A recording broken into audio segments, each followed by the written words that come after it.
વાલા શ્રીમતી બીજુબેન, રાજાણી તો નહીં કહું કારણ કે મારા રાજા જેવા બેન છે, એટલે બીજુબેનના ઘણા બધા અહીંયા વેલવિશર છે, કથા પ્રેમી છે, સત્સંગ પ્રેમી છે. એ સૌને મારા વતી ખૂબ ખૂબ અભિનંદન કે આજે આપ બીજુબેનના પ્રસંગ ઉપર હાજર રહી શક્યા છો. બીજુબેન માટે શું બોલવું? બીજુબેન તો એક કથાકાર છે, સંગીતકાર છે, એની પાસે તો બધી કળા છે. અમારી પાસે કાંઈ નથી આમાંનું. એટલે બીજુબેન જે સમજાવે છે એવું તો આપણે સમજાવી, હું તો નથી સમજાવી શકતી, તમારામાંના ઘણા હશે કે સમજાવી શકતા હશે. બીજુબેને કીધું કે અમારો સંબંધ તો ઋણાનું બંધાય છે. ક્યાં તમે, ક્યાં દીદી, ક્યાં બીજુબેન, ક્યાં હું, પણ એકબીજા અનાયાસે મળી ગયા. અને બીજુબેન કહે છે મારું કોઈ પિયરમાં નથી. એવું નહીં બોલવાનું, આ બધા તમારા જ છે.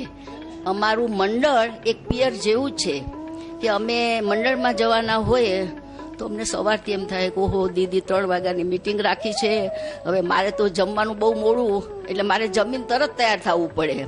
એટલે તોય મને એમ થાય કે ના, મારે આજે મારા પિયર જવાનું છે. હીરાબેન મારા મેટ છે, સાડી નિકાલો, તૈયાર કરો. કારણ કે એટલો આપણે પિયર જતા હોય ને ઉત્સાહ થાય એવો અમને આનંદ થાય મંડળમાં. એમાં પહેલાં બીજુબેન પૂછે બેન આવવાના છે.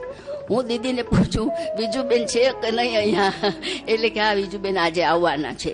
એ તો બહુ બિઝી હોય છે ઘણી વખત કથા માટે, એટલે ઘણા પ્રોગ્રામમાં આવે, પણ લગભગ અહીંયા હોય તો એ કોઈ વાર ના ન પાડે.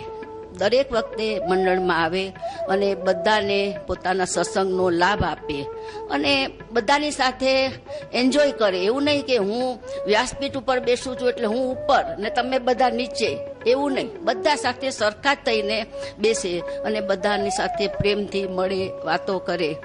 એવા અમારા બીજુબેન આજે એના જીવનના 75 વર્ષ પૂરા કરે છે. 75 વર્ષ એ કાંઈ નાની સૂની વાત નથી, સમજ્યા ને. અને હું ભગવાન શ્રીનાથજી પાસે પ્રાર્થના કરું કે અમારા બીજુબેનને ખૂબ તંદુરસ્તી ભર્યું લાંબુ આયુષ્ય આપે કે જેથી વધારે ને વધારે લોકોને સત્સંગનો લાભ મળે. Thank you Bijuben, all the best.